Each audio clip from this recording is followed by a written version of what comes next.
Assalamualaikum warahmatullahi wabarakatuh. Perkenalkan, nama saya Nada Yolanda, BP 22101155110157. Saya akan mempresentasikan materi mengenai fungsi uang dalam Islam.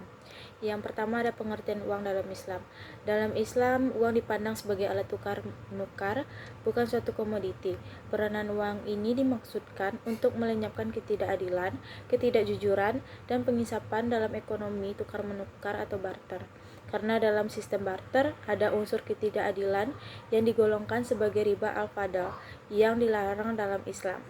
Dari segi amanah, uang adalah amanah dari Allah dan harus digunakan dengan cara yang baik.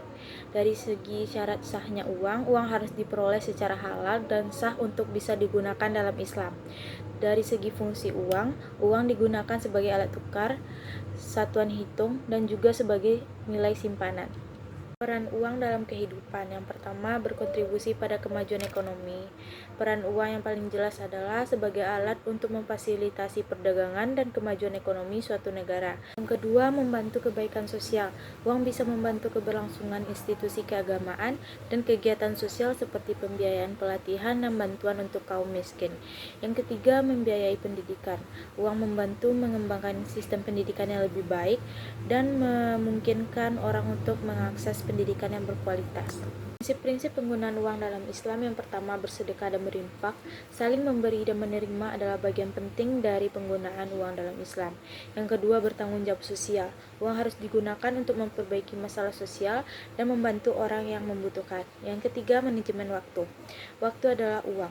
Oleh karena itu, harus dikelola secara bijak agar tidak terbuang sia-sia. Hukum riba dalam Islam. Riba adalah pengambilan keuntungan yang tidak adil dari pihak yang memerlukan. Hal ini secara tegas dilarang dalam Islam. Jenis riba ada dua jenis, riba an-nasi'ah atau riba yang diambil dari pinjaman, dan riba al-fadl atau riba dalam perdagangan. Yang ketiga, akibat hukum riba.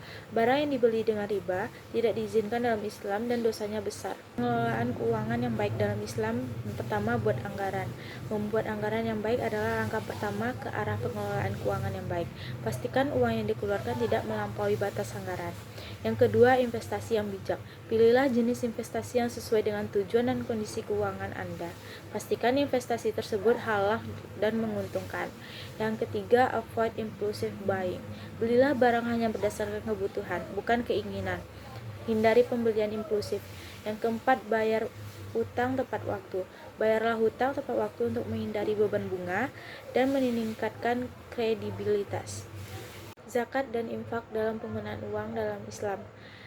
Zakat adalah kewajiban bagi umat Islam untuk memberikan sebagian kekayaan mereka pada mereka yang membutuhkan guna meningkatkan kesejahteraan sosial. Infak adalah memberikan pengeluaran sukarela untuk manfaat umum karena Allah menyukai orang-orang yang baik hati dan murah hati. Cara lain menggunakan uang sebaiknya digunakan untuk membiayai hal-hal yang bermanfaat seperti memberikan makanan kepada keluarga miskin atau membantu orang lain dalam keadilan. Yang terakhir ada kritik terhadap praktik keuangan konvensional dan alternatif dalam Islam. Yang pertama, kritik terhadap sistem kredit. Beberapa praktik kredit dengan bunga tinggi secara tegas dilarang dalam Islam dan dapat menyebabkan kesulitan keuangan bagi orang yang meminjam. Kritik terhadap sistem investasi.